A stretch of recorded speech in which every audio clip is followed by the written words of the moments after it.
हमारे बीच सज्जाद खान साहब सरकंडी से मौजूद हैं, जो सुल्तानपुर ज़िले के सपा के ज़िला उपाध्यक्ष हैं। हमारे बड़े भाई की तरह हैं। आइए चलते हैं और इनसे बात करते हैं। सज्जाद खान साहब, आपका हमारे स्टूडियो में बहुत बहुत स्वागत है।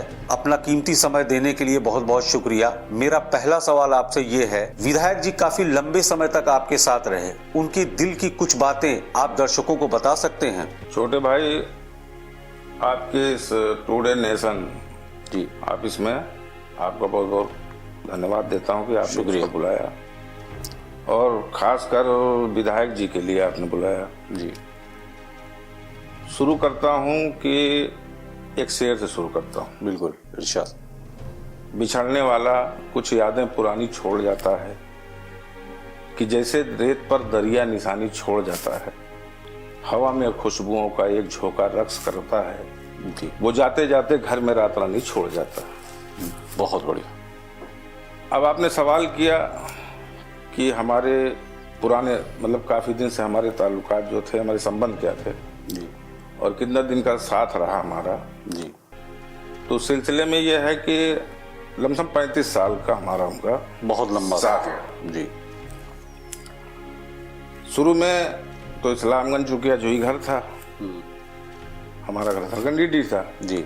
आने जाने से अलग सलग थे 2, 4, 5 साल। फिर राजनीतिक सफर में विधायक जी ने एक इलेक्शन लड़ा प्रधानी का गांव में, वहां से थोड़ा रंजिशें बढ़ी। आमतौर पर होता है प्रधान इलेक्शन में रंजिशें बढ़ती है। तो जब ज्यादा कुछ मामला हो गया, उसमें हाथापाई की भी नौबत शायद आ गई थी इस्लामगंज चौराहे पे। अब उसके बारे में कुछ नहीं कहना है, लेकिन फिलहाल सब लोग चूंकि एक ही परिवार के थे, तो ज्यादातर उनकी रिहाइश जो है वो इस्लामगंज हो गई। और वालिद साहब ने हमारे उसी वक्त एक मार्केट बनवाई। अच्छा। ये गोलीकांड के 77-76 के बाद की बात है, 1976 के बाद। तो उसी कमरे में वालिद साहब से भी अलग सलेग थे, उठना बैठना था जी। तो उन्होंने कहा कि नहीं, मैं एक कमरे को ऑफिस बनाऊंगा जी। तो ऑफिस की शक्ल में वो उसमें रहने लगे। मैं दर्शकों को ये बताना चाहता हूँ कि इसके पहले भी 8x8 के इस कमरे का जिक्र हो चुका है पिछले कई इंटरव्यू में। तो ये वही 8x8 का कमरा है जहां से विधायक जी ने अपनी राजनीति की शुरुआत की थी। फिर रह गया जब परमानेंट यहाँ रिहाइशगाह उनकी हो गई, अजूही जाते नहीं थे, तो हमारे उनके ताल्लुकात में ये था कि दोपहर का खाना, लंच जिसको बोल लीजिए, टिफिन घर से आती थी, हम लोग साथ ही में करते थे। बगल में हमने एक बीसीओ की दुकान चला रखी थी जी, तो मैं ही उसमें बैठता था। तो दोपहर का खाना उनके साथ होता था। शाम का टिफिन आती थी तो वो अकेले करते थे। कभी कभी ऐसा होता था कि चूंकि राजनीति थे और राजनीति काम लोगों के दुख दर्द में शरीक होना था, तो कब वो चले जाएं कोई भरोसा नहीं रहता। तो दोपहर खाना कभी कभी अकेले भी हो जाता था, लेकिन वो खा पी के आते थे या कहाँ खाते थे, खाना पीना कोई मकसद नहीं रहता था। जो जनता की सेवा सिर्फ एक भाव थी कि कोई आए रात को 12 बजे 11 बजे सटर ठकठकाए 24 घंटा से, ये भाव था। जी जी, उनकी इस आदत को हर आदमी सराहता है और हर आदमी याद करता है। मेरा अगला सवाल आपसे ये है कि उन्होंने अपना राजनीतिक सफर कहाँ से शुरू किया? अब यही है कि जो मैंने आपको बताया कि अब थे तो कांग्रेस में, मोदी साहब के साथियों में से थे। मेरे ख्याल से पहली मरतबा जब मोदी साहब विधायक ही लड़े थे, तो कुछ लोग जो उनके साथी सहयोगी थे वो उन्हीं के साथ थे जी। बाद में दोनों में मतभेद हुआ, और मतभेद का कारण भी यही है कि उनके विचार जो थे जनता की सेवा और भाव के लिए था। लेकिन हर विधायक या आदमी जब बड़े स्टेज पे पहुंच जाता है, हाँ, तो उसके थोड़े विचारों में बदलाव आ जाता है, मतभेद हो गए। तो इन्होंने उनका साथ छोड़। मतलब ये मानने की कांग्रेस के थे साथ थे या मोदी साहब के साथ थे? नहीं, कांग्रेस शुरू में सारे लोग कांग्रेस थे। अच्छा। और मेरे ख्याल से जब जनता पार्टी बनी, तो ये जब मतलब समाजवादी, जो आज समाजवादी है कभी जनता पार्टी हुआ करती, तो हाँ। लोकदल जो भी थी, तो कहने का मतलब जब समाजवादी, पहले तो सारा कांग्रेस का ही था। अब विधायक जी के साथ जब हमारा उनका ताल्लुकात हुए और घर ही में समझ लिया परिवार की तरह रहने लगे, तो उनका जहन जो था वो समाजवादी था जी, हर चीज। तो वो समाजवादी उन्हीं के साथ अच्छा। लगे रहे, तो कांग्रेस का कोई सवाल ही नहीं। मतलब मैं ये मानता हूँ कि ये पहले से ही समाजवादी विचार के थे और समाजवादी पार्टी बनने के बाद ये समाजवादी में ज्वाइन कर लिए और यहीं से इनकी शुरुआत हुई। और ये जब पहली मर्तबा जिले के क्षेत्र का गठन हुआ तो समाजवादी, मतलब कहने का मतलब आपका समझ लीजिए कि जिले की जो पंचायत बनी, जिला परिषद के बाद पंचायत, फिर आरक्षण जब आया तो पहली मर्तबा ये जिला पंचायत के इलेक्शन लड़े। अच्छा। और इनके साथ साथ जो है जानकी देवी पाल जी जी, जो शिवराम जी की पत्नी थी, वो भी इलेक्शन लड़ी। चूंकि हमारा सरकंडेटी गांव आधा गांव में आता था, आधा उनके क्षेत्र में था। चार, पूरा गांव तो उन्हीं के क्षेत्र में था जी। सिर्फ शाहपुर के 4 बूथ वो अबरार भाई के उसमें था। और अबरार भाई का क्षेत्र लगता था आपका मिठनेपुर तक और गंजेड़ी। इतना बड़ा क्षेत्र हुआ करता था जिला पंचायत। अच्छा, काफी बड़ा क्षेत्र। बड़ा क्षेत्र था जी। तो उसमें हम लोग भी जीते और कुछ मतभेद थे शिवराम जी से, फिर हम और एजाज भाई उस मतभेद को विधायक जी से मिला के दूर किए। तो उन्होंने गांव वालों से आग्रह किया कि नहीं ठीक है, आप जानकी पाल जी को मदद करिए सरकंडेटी वालों से। तो सरकंडेटी वालों में मेरे ख्याल से शायद 1-2% भी नहीं थे ऐसे लोग जो विधायक जी की बात को नहीं मानते थे। अच्छा, वो तो हर जगह होते हैं कि हर तो उनकी सारी बात को मानते थे, तो उन्होंने उनको वोट दिया। फिर वो भी साथ में विजयी हुए। अच्छा। उसके बाद फिर बड़े पैसे वाले भी लोग लगे कि जिला पंचायत सीट हमको मिल जाए और हम जो है क्या कहते हैं निकाल लेंगे। और तब अहमद हसन जी जो मंत्री हैं हमारे जी, उनकी ज्वाइनिंग भी शायद नहीं हुई थी। इसलिए जब हम लोग एजाज भाई हम लोग गए थे जो टिकट मांगने मुलायम सिंह जी के पास, तो जानकी पाल के लिए। अच्छा। तो लड़ाई हमारी उस वक्त जो है सिर्फ कांग्रेस से थी। कांग्रेस के प्रत्याशी लड़ाई थी। जिला अमेठी और आज जो है और सुल्तानपुर जी, ये दोनों एक हुआ करता था। हाँ ठीक जी। तो वहां पे जा करके मुलायम सिंह जी से बाकायदा अबरार भाई भिड़ गए और कहा कि नहीं मैं टिकट लूंगा और महिला है सीट, तो मैं जानकी देवी पाल को मेरे क्षेत्र की है, मैं उनको लड़ाऊं। नेताजी ने कहा कि निकाल लोगे? कहे हाँ निकाल लेंगे। तो कहे पैसा लगेगा इसमें दौड़ने धूपने में? कहे हम सब कुछ कर लेंगे, हम चंदा माल निकाल लेंगे। तो हम लोगों का रूटीन रहता था, एजाज भाई हैं, हम हैं, सब लोग जाते थे। उस वक्त जो है बरकच्चा विधायक हो गए थे, इस पीरियड की बात है। तो संडा जी के, अनूप संडा जी के पिताजी थे भुवनाथ संडा जी, गुरु भी थे, उनको गुरु मानते थे विधायक जी। अच्छा। उन्हीं के यहाँ हम लोग टंकी में तेल भराते थे और यही अपने पूरे मीर रवनिया पूरब की एक कमांडर हुआ करती थी उस वक्त जी, और एक श्रीवास्तव जी थे, उनका नाम तो मैं नहीं जानता, लेकिन ये सुपर मार्केट में रहते थे, उनकी एक एम्बेसडर होती। वो दोनों गाड़ियों में हम लोग तेल भराते थे। उस टाइम की मेन गाड़ियां यही हुआ ही करती थी जी। तो इससे हम लोग की दोस्तपुर और अमेठी और यहाँ वहाँ थे। एक रोचक घटना आपको बताने जी। विधायक जी की ईमानदारी पे नाम नहीं ले सकता मैं किसके साथ आए थे, इशारा कर सकता हूँ। जगदीशपुर पे एक कॉन्ट्रैक्टर थे बड़े, अच्छा। नामी कॉन्ट्रैक्टर थे। अच्छा। सुल्तानपुर में भी उनका मेरे ख्याल से पेट्रोल पंप भी था। अच्छा अच्छा, ठीक।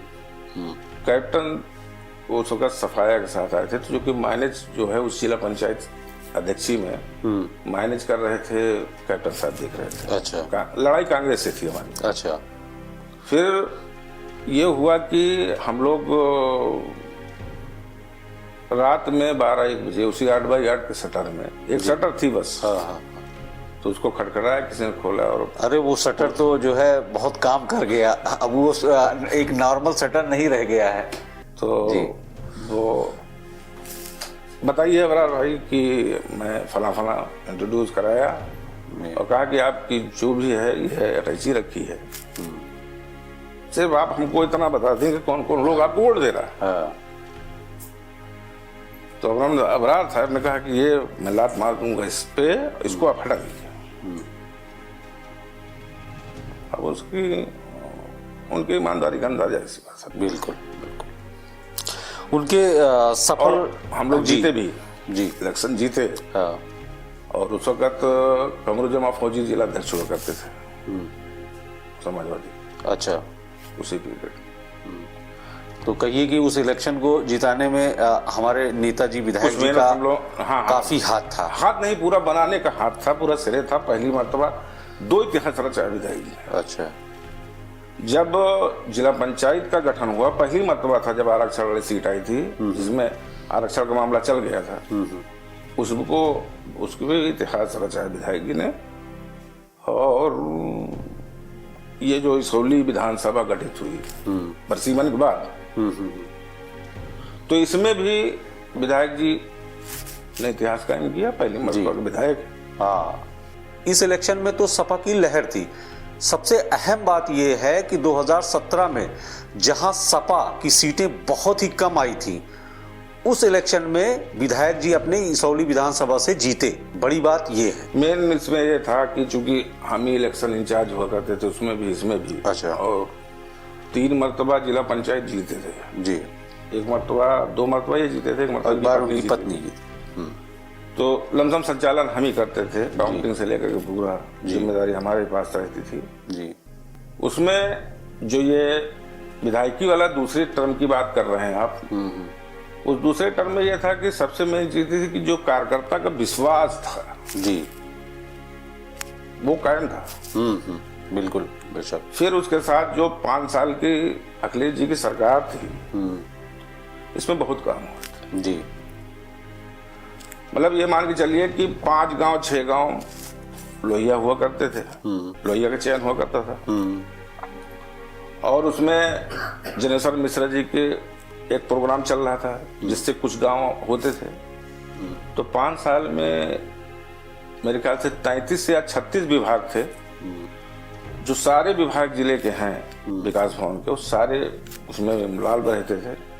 जल से लेकर के, सड़क से लेकर के, बिजली, यहाँ तक कि लोगों बच्चों को ट्रेनिंग और क्या कहते हैं ITI, मतलब सारी उसमें 36 विभाग इन्वॉल्व थे, वन विभाग से लेकर के सब। तो सारे काम वो पूरे गांव का वही देखता था। मतलब कि सारे विभाग लग के, तो वो गांव का लोहिया गांव होने के नाते उसमें कोई चीज बची ही नहीं रहती थी, चाहे वो PWD हो, चाहे RSS हो, RES हो, तो सारे काम उसमें हो जाते थे। फिर जो जनेश्वर मिश्रा के थे, तो वो गांव जो जहाँ पे जरूरत रहती थी सड़क की, जिसमें खास तौर पे CC रोड बनते थे, तो उसमें विधायक जी के अलावा 2 काम जो है हम भी लाए थे। ऐसा नहीं, हम कार्यकर्ता होने के नाते हमको किसी अधिकारी ने बताया कि चूंकि अध्यक्ष उसके जो है माननीय अखिलेश जी थे, खुद मुख्यमंत्री जी थे जी। तो जिस दिन एकाना का, मेरे ख्याल से एकाना का जो है वो उद्घाटन होना था, तो सारे लोग वहाँ विधायक भी वहीं गए थे। तो उसी वक्त एक लेटर लिखा था हमने और ले जा करके कैंप कार्यालय लखनऊ में हमने दिया था जी। और 2 सड़क, एक मिठनेपुर, एक सरैया पूरी विषय, मेरे ख्याल से 40-40 लाख की ये पैकेज हमारे दिए हुए थे। अच्छा। हम मतलब कार्यकर्ताओं को अखिलेश जी ने दिया था। अच्छा जी। तो विकास के बारे में अबरार भाई को कोई क्षेत्र छूटा नहीं, सही, सारे क्षेत्र कवर किया है। यही कारण था उनके दोबारा टर्म जीतने का, वही और जनता का प्यार और किए हुए विकास कार्यों जी। जनता को लगता था ना कि मतलब कि अगर 5 साल और रहेंगे, वो अलग बात है कि सरकार नहीं आई। अखिलेश जी की सरकार जब नहीं आई तो उसमें थोड़ा सा ब्रेक हुआ, लेकिन इस बार भी टिकट पाते तो कोई रोक ना पाता, उनको 10-15 हजार की लीड होती थी। फिरोज खान जी को प्रमुखी जिताने में भी सुनते हैं बहुत बड़ा योगदान रहा, उन्होंने जिताया और उसमें कोई बात नहीं जी। और अब की का जो चुनाव था जिसमें 2022 में हुआ था, कौन सा जिसमें ताहिर जी हैं? हाँ। 2022 में इनका क्या योगदान रहा? अब यह है कि पार्टी ने ये समझा कि थोड़ा बीमारी की वजह से और बीच में बढ़ती उम्र और बीमारी, हम लोग भी इस उम्मीद में आ गए थे कि अब मान लिया ये साथ छोड़ देंगे हमारा, और किंग जॉर्ज से लेकर के और PGI तक जी, मेरे ख्याल से 1 साल तो वो बाहर ही नहीं निकले। तो लग रहा था हम लोगों को कि हमारा साथ छूट जाएगा जी। और कई लोग प्रचार भी शुरू कर दिए थे कि दोबारा इलेक्शन होगा, लेकिन अच्छा। ऊपर वाले की मर्जी थी कि विधायक जी फिर जो है उसी तरह है। लेकिन वो उम्र का तकाजा सिर्फ बात जो हम लोग चाहते थे कि विधायक जी जब लड़ाई हम लोग लड़े थे बहुत पहले, माननीय मुलायम सिंह जी के यहाँ पे इस्लामगंज मंच भी लगा था, हम लोग उनकी धोती पकड़ करके आग्रह किए टिकट दे दी जी। तो माननीय जहीन साहब से, मलिक जहीन साहब को शायद टिकट मिल गया था। अच्छा।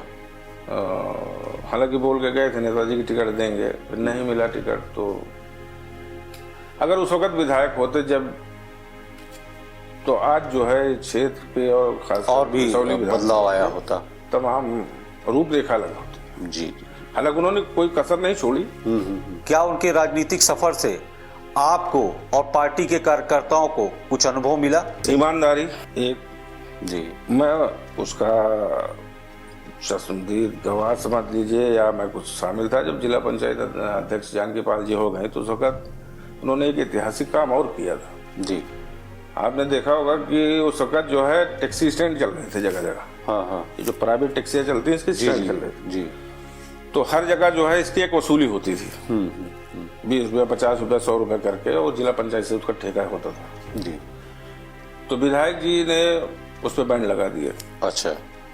तो मतलब अवैध वसूली पे बैन लगा दिया। हाँ, कि मतलब ये नीलामी अब यहाँ से नहीं होगी, और जब यहाँ से नीलामी नहीं होगी तो टैक्सी वालों से पैसा लिया नहीं जाएगा। बिल्कुल ठीक है ना।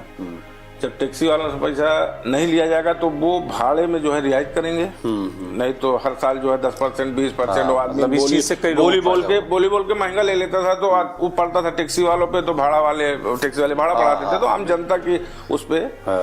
तो विधायक जी ने उसकी लड़ाई लड़ी, और ये था कि जहाँ पे पड़ाव होगा, ये लोग हाईकोर्ट तक भी गए थे, तो उसमें थोड़ा सा एक मामला आया था कि यार हम लोग भी सिफारिश किए कि नहीं विधायक जी चलो, कुछ मिलने जुलने वाले थे, तब हम यार दोस्त थे, उठने बैठने वाले थे। तो उन्होंने कहा कि विधायक जी से कहिए, लेकिन माने नहीं। उन्होंने कहा कि नहीं, इस चीज़ को मैं कमिश्नर के यहाँ से ख़त्म कराऊंगा। फैजाबाद जा करके उन्होंने ख़त्म कर दिया। आज उसका इतिहास है कि जो भी आप,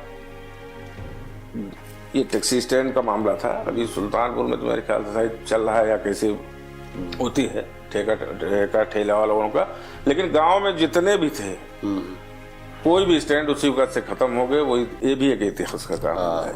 बिल्कुल, इससे सबको फायदा हुआ। और वो अजीब मूड के आदमी थे जी, और उनके कुछ शेर थे जो वो बराबर पढ़ा करते थे। एक आध शेर याद हो आपको तो? मैं सुना रहा हूँ आपको जी। उन्हीं का शेर अक्सर पढ़ा करते थे जी, कि हर मोड़ पे मंजिल का निशा छोड़ जाऊंगा जी, मेरे बाद ताकि भटके ना आते हुए रहे। बिल्कुल। तो उन्होंने जो रोड का जाल बिछाया है, शायद उसी के ऊपर ये शेर बोलते थे क्या? मैंने पहले कह दिया, मैं जानता था आप ये सवाल पूछेंगे, और आपने कई लोगों से सवाल ये पूछा। जी जी जी, जाहिर सी बात है, विकास के कार्यों में आप पूछेंगे ही। हाँ हाँ, तो इसीलिए मैंने कह दिया ये जी। और बस एक जाना तो सबको है फिलहाल, जी जी, वो तो प्रकृति का नियम है। लेकिन मेरे ख्याल से जिस तरह के नेता थे बहुत मुश्किल है जी। जिस टाइम उनका इंतकाल हुआ, क्या आप वहां पर थे? वो बड़ा गंभीर मसला है जी। वो 8 दिन मेरे ख्याल से, उस दिन था मुहर्रम की 12 तारीख जी। तो 12 तारीख को रईस भाई ने, उनके छोटे भाई ने फोन किया कि विधायक जी आपको याद कर रहे हैं जी। तो 2-3 मरतबा फोन आया। और उसके पहले रात में विधायक जी अक्सर क्या था कि जनता अगर रात में कोई फोन लगा देता था उनके पास, तो वो अगर सो भी जाते थे तो सुबह उसको कॉल बैक करते थे। जी जी, बहुत अच्छी आदत थी जी, उनके रूटीन में था वो जी, कि अगर बात हो जाए, जग रहे तो बात कर लेते थे ना, वरना वो 4 बजे भी उठ जाते थे। तो 4 बजे आंख खुल जाती थी, देख किसका फोन है, वो लगा देते थे, भाई पता नहीं किस हाल में आदमी है, कहाँ मुसीबत में है। वो उनके रूटीन में था। फिर वो हमको कम से कम 10 मरतबा मिस कॉल की है, तो मैं समझा हो सकता है लगा देते हो ऐसे। फिर रईस भाई ने कहा कि आप पहुंचे नहीं। मैंने कहा नहीं, हम फोन से बात नहीं करेंगे, हम 10-15 मिनट में पहुंच रहे हैं। विधायक जी के पास गए, कमरा खोला, अकेले थे, हालांकि घर से खजूर वजूर भी मंगवाए दोनों आदमी। तो उनको ये लग रहा था कि उन्होंने जो बातें हमसे की, मेरे ख्याल से मैं घर पे जब आया तो पुरानी सारे ख्यालात नज़र में थे जी। और उनका क्या हाल है, उनका क्या हाल है, ये घटना कैसे हुई, उसमें क्या हो रहा है। फिर घर पे आने के बाद मैंने यही कहा कि विधायक जी मेरे ख्याल से 1-2 हफ्ते के मेहमान हैं। और सेहत उनकी काफी गिर गई थी और बीमारी वो कह रहे थे कि आधी रोटी ज्यादा खा नहीं पाता हूँ मैं, ये है वो, मतलब तमाम चीजें और कुछ बहकी सी बातें किया उन्होंने जी। और वही हुआ जो प्रकृति का नियम है, जाना था। अल्लाह ताला उनको जन्नत फिरदौस में आला मकाम अता फरमाए।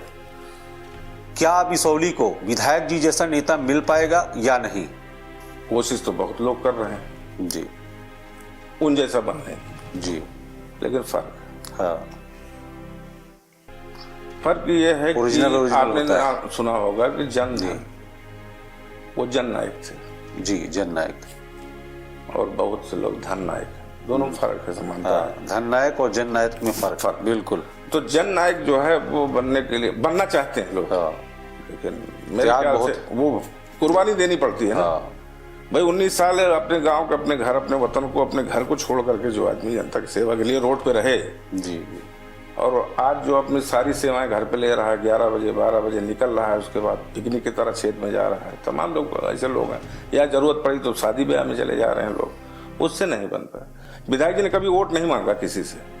विधायक जी जब जिला पंचायत भी लड़ते थे तो कहते थे देखना कि कई लोग आ गए हैं, जिला पंचायत मैं नहीं जीतना है, आप लोगों को जीतना है। हाँ, हाँ।